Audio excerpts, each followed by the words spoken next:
And we are back on the CS Podcast. I am your host, Chris Schanfeld, and I am now joined by former Green Bay Packers offensive lineman, Bill Ferrario. Thanks for joining the show, Bill. How's it going? It's going great. A little bit cold up here in Wisconsin, as I'm sure it is down in Chicago, but other than that, everything's good.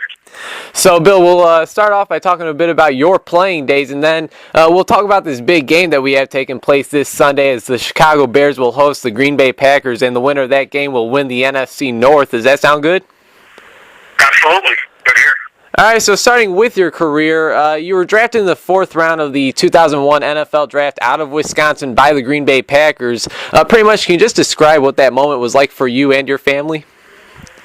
It was unreal. I didn't so much grow up a Packer fan. I grew up out in Scranton, Pennsylvania, about 2 hours north of Philadelphia, so I was probably more of actually a Giants fan. We were closer to New York, but the one thing, being a bigger guy, I was always an offensive or defensive lineman, and on the offensive side of the ball, my dad always preached to me about Vince Lombardi and the Packers sweep from back in the day and showed me clips whenever there were clips on ESPN or Sports Classic, so I knew a lot of the history behind the Green Bay Packers, and then going to a school like the University of Wisconsin, being so close to Green Bay and following the Packers, and then having one of my offensive line teammates, Mark Tauscher, my junior year, get signed by the Packers. It was, I definitely knew a lot about them, really followed closely, and come draft day, when I had a good feeling they were going to be drafting me, and when they finally did, it was just dream come true, couldn't ask for anything more. And as a rookie, entering a locker room with guys like a Brett Favre, Donald Driver, Marco Rivera, etc., what were some of those guys like, and how did the vets on that 2001 Packers team, treat you guys, the rookies? You know what, they treated us well, and I guess to sum it up, those teams in the early 2000s, there were a lot of great players on those Packer teams, but obviously biggest of all being Brett Favre. I think from my point of view, being a rookie, it was just, I think, an honor to me to be in the same locker room, to be able to, probably the best memory I have from my time in Green Bay was listening to Brett Favre tell stories, which he loved to do, and my locker was next to Frank Winters, and on the road, Frank and Brett always took the first bus to road stadiums, and I was always on that first bus, sitting as close as I could to them, and wherever they sat in the visiting locker room, I'd sit right by them and just listen in and just take it all in, all the funny stories from back in the day, or the stories about previous road games they went on. So I always had a good time with that. But player-wise, I think the players took a really good care of the rookies. When I got to Green Bay, it was, the word hazing wasn't used so much. We had to do the typical buying food, carrying water, carrying shoulder pads and helmets, stuff like that. But I think the veteran leaders on the team realized they wanted to focus their energy more on winning and utilizing the rookies to help the team win. So it was as close a knit family as it could be, I think, at the personal level. It was your second year in the NFL, and of course you're still in Green Bay, and you appeared in all 16 games playing guard, protecting Brett Favre, of course. Entering that season, did you expect to get as much playing time as you received, or was that just how things worked out in training camp and practices? A lot of it was due to injuries and stuff like that, where I bounced around a lot in the 02 season with the Packers, different spots on the line and stuff. But like I said, I just keep repeating the word honor. It was definitely an honor to be able to be a part of that offensive line, be a part of those teams with the Packers, and be able to tell my kids as they grow up that it wasn't for a long time, but your dad got the block for Brett Favre, one of the best quarterbacks ever. During his time in Green Bay. So I definitely cherish the memories I have from Green Bay, and it was a great time, a bunch of great players, and we won a nice couple of games up there. And it was obvious that the Packers expected Brett Favre to become the franchise quarterback when they first traded for him, I believe, in 1991, 1992. And I'm sure you and other teammates expected, Favre to have a lot of success as, he was your quarterback. But did you have any idea that he would go on, play the type of career that he ended up playing? I mean, he played at a very high level throughout his entire career. He did, and I was there probably in the, I'd say, third quarter into the fourth quarter of his career.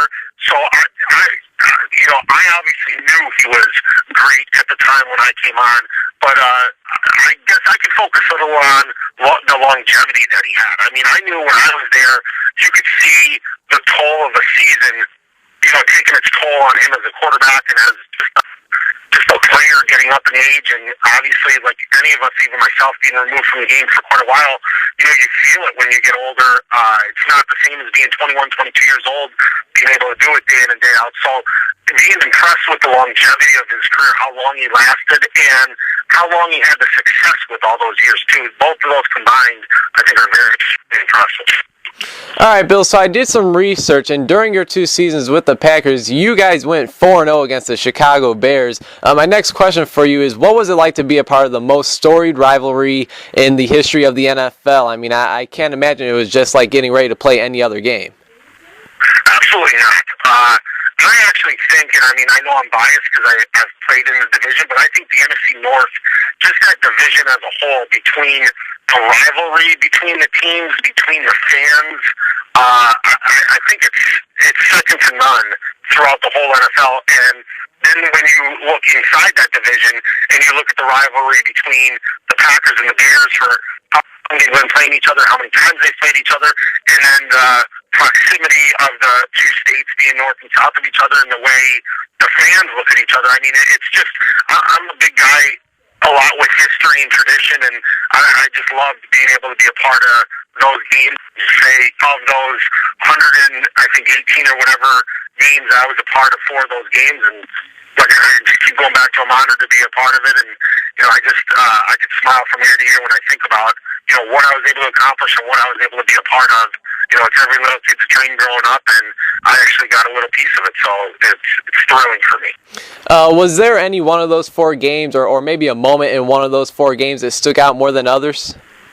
I think not necessarily one big moment. I just remember, every time playing them, and I even say this as a fan, one team could be up or one team could be down, and I hear fans say a lot, like, oh, this is going to be an easy win. I always say division games are always extremely tough, but then especially when you put the Bears versus the Packers, there's no guarantee. And, I know we're going to get into it a little with Aaron Rodgers coming back, and Packer fans are feeling more confident, which they have the right to feel more confident with Aaron Rodgers, but still nothing's a given because the way these two teams want to beat each other, it's never going to be a walk on the field and just roll your helmet out there and get a win. You still have to go out and earn it, and it's not as easy earning a win against Packer-Bears rivalry as it might be in another non-divisional type game. You guys are listening to the CS Podcast. I'm your host, Chris Schanfeld, talking with former Green Bay Packers offensive lineman Bill Ferrario. And Bill, this Sunday, like I said earlier, we have a huge game as the Chicago Bears will be hosting the Green Bay Packers. And as I said earlier, the winner of this game will win the NFC North and make their way out to the playoffs. As you mentioned, yesterday the news did come out that Aaron Rodgers will indeed start for the Green Bay Packers after missing 7 weeks with a broken collarbone. So I know that has Packers Nation riled up. What do you think, what's your prediction on this game that will be being played Sunday, and who will be the winner of the NFC North? I mean, are you going to give us a biased opinion, Bill? Well, I think I could, I guess I'll start with saying, if Rodgers wasn't playing, I would think it's going to be an extremely tough game for both teams. It's sort of up in the air. With Rodgers coming back, I will concede that the Packers are going to have the edge in the game that you get in Aaron Rodgers back, but by no means would I say it's going to be a given because there still are, even though how great a quarterback Aaron Rodgers is right now, there's still a lot of variables. He's been out for, I believe, 7 weeks. No matter how much he's been throwing in practice or running to stay conditioned, any athlete knows when you have that much time away from the game and then you just get thrown back into it, a couple of days of practice, and you're not going live in practice. Nobody's hitting in practice, especially in Aaron Rodgers in Green Bay. And then, going down to Chicago on a away field, away crowd, and you have to go out there and perform live and be at your best. I think there's going to be a little bit of rust to get knocked off. Knock on wood, he can come out firing like the old Aaron Rodgers we know, but I think the variables are going to be, I think it's going to take a little bit to, I think he's going to be hesitant with the way our offensive line has been performing right now. They've been getting better, but they're still giving up probably too much pressure than what would be expected from a Green Bay Packer offensive line. But if I had to take a pick, obviously I'm going to say that the Green Bay Packers will be victorious, but I think it's going to be an extremely tough fought game. And here's a question for you, Bill. Are the Packers doing the right thing by playing their franchise quarterback, who may not be 100% at this time? I mean, the winner of this game does go on to the playoffs. Do the Packers have a real chance to, do some, make some noise in the playoffs? I mean, we've seen a few years ago the Packers were Super Bowl champs when nobody thought they would be. Can they do that again? Can they do it? Absolutely. I mean, the possibility of doing it, is it tough? Yes, certainly.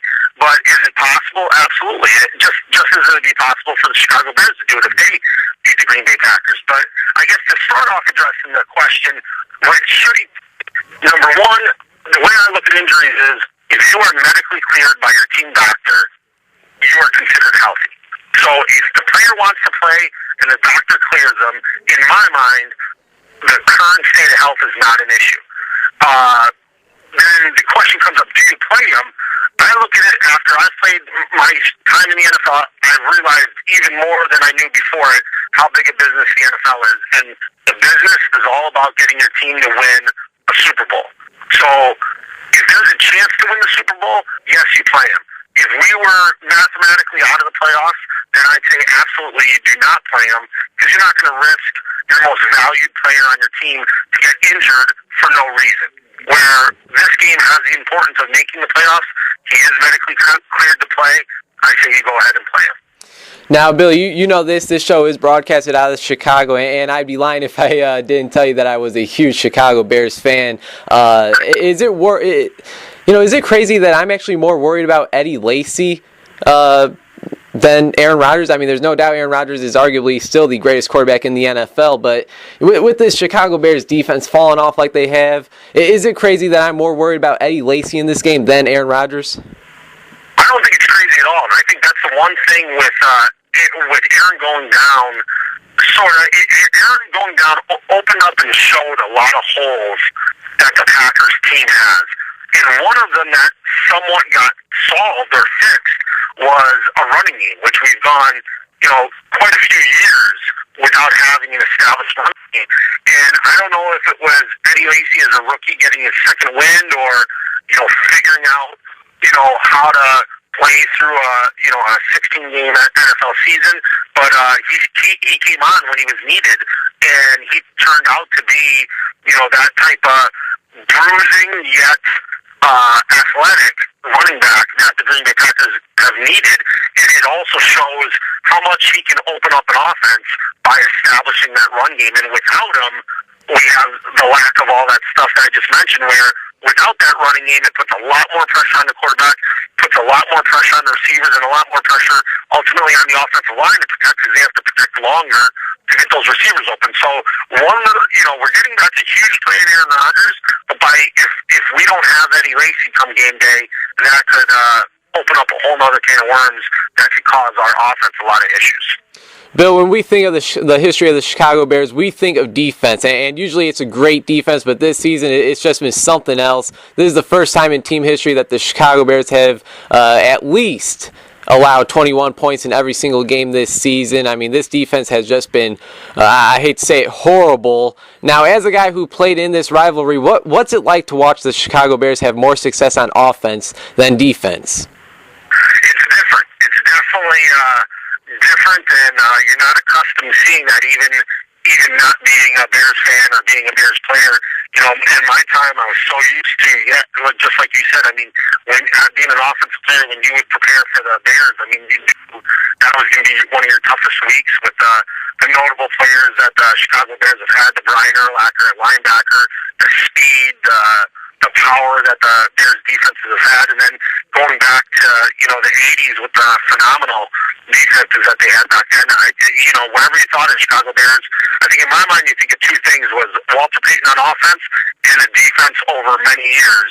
And it is surprising not seeing that. But going back to this Sunday's game, there's another sort of comparable stat between the two teams is I honestly think both defenses are pretty weak, and that's why ultimately I think it's going to be a high-scoring game, and that's where I think Rodgers brings that little bit extra factor, because Rodgers has been used to over the last couple of years with our defense struggling, having to put up in the 30s or 40s regarding points to win a game, and I think that's what we might have to do to be able to beat the Chicago Bears this Sunday. Bill, I really appreciate your time. I really appreciate you taking the time out to talk to a Chicagoan about your career in this Sunday's game. Now, before I let you go, I understand you're doing some things with PackerEvents.net. You mind telling us about that? We are. I know you have a lot of Bears fans down there, but if there are any Packer fans listening, they're a company. We have a website, PackerEvents.net, getting Packer players and actually other celebrity athletes mostly throughout the state of Wisconsin right now, connecting them, making a smooth transition between business owners, charities, and organizations that want to have celebrity athletes, whether it's coming into to a speaking engagement, whether to a sales force or to a staff of a company, or going to a golf outing, or pretty much any type of charity organization, anything like that, just making that smooth transition and letting people know that it's not the outrageous cost that a lot of people think that's out there right now. We have probably about 25, 30 players. The majority of them are Green Bay Packers. We do have a couple other NFL players, Jimmy Gantner from Brewers, and we're just growing on that and going to be growing this offseason on more active players. But you can go to PackerEvents.net, see all the events that players have done, some pictures, there's contact info on there, and look us up if you're a Packer fan or looking to have a celebrity athlete at your next event. Well, I can tell you this: there are plenty of Chicago Bears fans listening to this show, Bill. But I'm sure there's some knuckleheads out there in Chicago that are Packers fans as well. I'm sure there's one or two of them down there. Bill, once again, it was a true pleasure. Enjoy this weekend's game, and have a happy New Year, my friend. Sounds good. Same to you.